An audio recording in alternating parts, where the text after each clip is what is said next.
चलिए हम लोग देखते हैं साइमन कमीशन जो है उससे रिलेटेड क्वेश्चन सब देखेंगे। साइमन कमीशन तो इस पे रिलेटेड कुछ क्वेश्चन देखेंगे। सबसे पहले ये देखते हैं कि किस साइमन कमीशन जो है क्या था, उस चीज़ के बारे में हम लोग जानेंगे, बेहतर ढंग से जानते हैं साइमन कमीशन आखिर था क्या।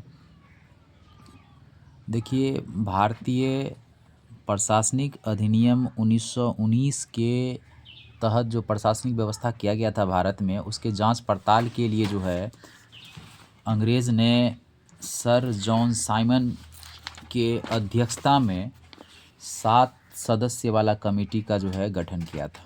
किसने गठन किया था? तब तक आप इस क्वेश्चन को देखिए और उसके बाद पूरी कहानी अगर मेरा सुन लीजिएगा तो ये क्वेश्चन भी आपसे क्या होगा, बनने लगेगा। लेकिन तब तक आप क्या करिए, इस क्वेश्चन को देखने का काम करिए और मेरी आवाज़ को सुनिए और 100% कहानी आपको समझ में आ जाएगा। क्वेश्चन का जवाब आप विद कंसेप्ट दे पाएंगे।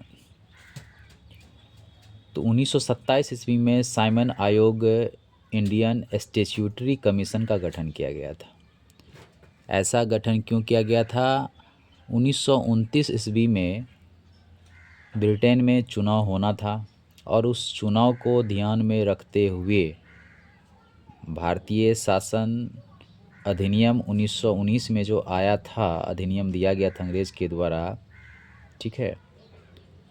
तो उस अधिनियम 1919 के बाद लगभग 10 साल के अंतराल पे जो है कोई न कोई आते थे, इंडिया आते थे। उसके बाद जो इंडिया में ब्रिटेन की शासन व्यवस्था प्रणाली कैसे चल रही है, कोई न कोई नहीं आते थे, ब्रिटेन के सरकार के द्वारा उनको भेजा जाता था, उनकी जांच पड़ताल करना था। तो 1929 ईस्वी में क्या था, इलेक्शन था।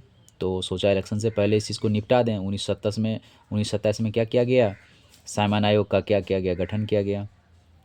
और इस आयोग में 7 सदस्य थे और इस आयोग का अध्यक्ष सर जॉन साइमन को बनाया गया। इसका उद्देश्य यही था कि 1919 के अधिनियम द्वारा स्थापित उत्तरदायी शासन की स्थापना में किए गए प्रयासों की समीक्षा करना एवं आवश्यक सुझाव देना। यानी 1919 अधिनियम जो था उसमें क्या क्या हुआ, भारत में किस तरह की शासन प्रणाली चल रही है, उसकी जांच पड़ताल करना।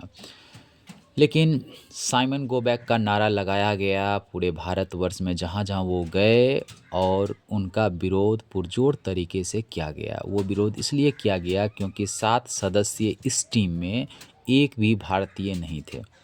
यानी अंग्रेज़ ने प्रजातीय नस्लवाद का उदाहरण पेश किया था साइमन कमीशन बनाकर भारत में भेजकर।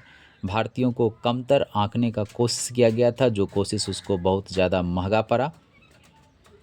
तो 3 फरवरी 1928 को आयोग मुंबई पहुंचता है, लेकिन उसका काला झंडा दिखाकर उनका स्वागत किया गया, प्रदर्शन किया गया। साइमन वापस जाओ, साइमन गो बैक के नारे लगाए गए और उसके बाद जहां कहीं भी गए वहां उनका विरोध हुआ। और एक बहुत इम्पोर्टेंट बात बता दें आपको, आप जान लें कि लाला लाजपत राय जब विरोध कर रहे थे साइमन कमीशन गो बैक वाला जो मूवमेंट था, आंदोलन था, इसी दरमियान उस पर बहुत घातक तरीके से लाठी से प्रहार किया गया और इस प्रदर्शन में लाला लाजपत राय बुरी तरह से घायल हो गए और उनकी मृत्यु हो गई।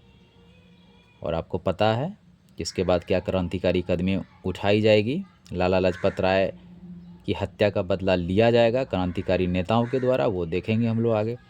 आयोग का रिपोर्ट जून 1930 में प्रकाशित की गई, ये आयोग जो आया था, और इस रिपोर्ट में ये बताया गया कि द्वैध शासन व्यवस्था को ख़त्म कर दें, प्रांतीय स्वायत्तता देने, प्रांत को आज़ादी दे दिया जाए, स्वायत्तता दे दिया जाए।